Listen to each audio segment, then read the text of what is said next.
Pagkatapos ng 100 taon, lahat tayo ay nakalibing na.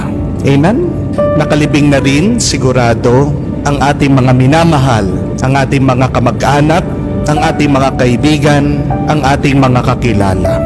At pagkatapos ng 100 taon, iba na rin ang mga tao na nakatira sa ating mga bahay, sa ating mga tahanan na kung saan pinaghirapan nating pagawa at patayo. May mga ibang tao na rin ang magmamay-ari ng mga bagay ng ating mga inipon.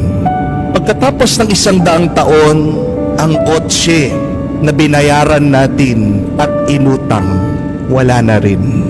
Maaaring ito ay scrap, lata na, tinapon, o baka inilibing na rin.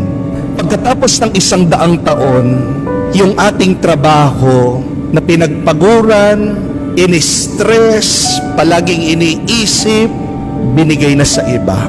O maaaring ang kumpanya na ating pinasukan ay wala na rin. Pagkatapos ng 100 taon, yung mga kaaway natin na kinaiinisan, nakabaon na rin.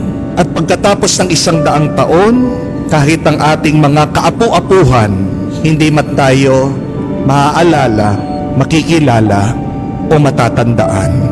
Pagkatapos nating mamatay, larawan na lang tayo. Makikita sa album, sa picture, nakasabi